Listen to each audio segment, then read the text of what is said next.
Nilai tukar rupiah terhadap dolar saat ini semakin melemah.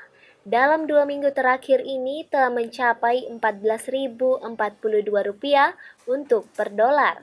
Namun dampak dari melemahnya nilai rupiah terhadap dolar hingga saat ini belum dirasakan oleh masyarakat Parepare.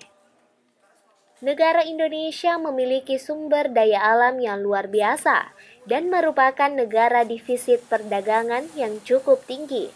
Hampir semua barang jadi yang dikonsumsi oleh rakyat Indonesia merupakan barang impor seperti garam, gula, tembakau, pakaian, barang elektronik, kendaraan bermotor, dan lain-lain.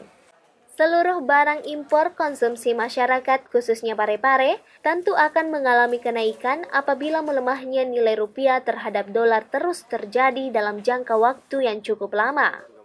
Pimpinan cabang Bank Mandiri KC Parepare, Gede menjelaskan, melemahnya nilai rupiah hingga Rp14.042 telah terjadi dalam 2 minggu terakhir ini. Tidak hanya Indonesia yang mengalami hal tersebut, tetapi negara tetangga seperti Singapura dan Australia juga mengalami hal yang sama. Oke, jadi pengaruhnya kepada kenaikan harga-harga barang ya yang ada komponen impornya seperti kendaraan, elektronik, handphone, mungkin juga ada garment yang import juga akan ada kenaikan harga. Jadi mungkin nanti, tapi ini berlaku untuk jangka panjang. Kalau jangka pendeknya sampai saat ini sih belum terlalu kelihatan. Tapi nanti mungkin bulan depan atau dan seterusnya mungkin akan mulai timbul. Iya.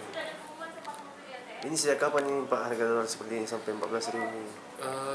Kurang lebih 2 mingguan terakhir, mungkin 1 bulan terakhir lah ya, udah mulai kelihatan tanda-tandanya. Tapi baru minggu lalu dia tembus angka di 14.000 ya per dolar. Yang mengalami kejadian yang sama dengan Indonesia adalah negara-negara tetangga kita juga sama. Jadi yang tertekan itu adalah rupiah terhadap US dollar. Jadi terhadap Singapura dolar maupun Australian dolar masih stabil gitu ya, nilai tukarnya masih stabil.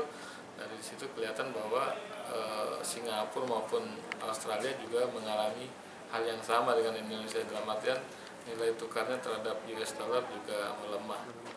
Berbeda dengan PT Haji Latundrung Money Changer, nilai tukar rupiah terhadap dolar saat ini mencapai Rp13.552 per dolar. Baik warga Parepare maupun dari luar daerah Parepare memanfaatkan kelemahan nilai rupiah ini dengan menukarkan dolar mereka hingga $200. Mbak bisa jelaskan Mbak, apakah kenaikan harga dolar ini berpengaruh terhadap penukaran uang di sini? Iya, berpengaruh. Itu sejak kapan Mbak? Sudah ada 2 minggu. Atau di telepon aja Pak. Selama 2 minggu. Paling-paling 10 juta itu rupiahnya, paling-paling $200, 500, beda-beda Pak. Tergantung nasabahnya mungkin butuh berapa. Suarman Syamsir, Pare TV mengabarkan.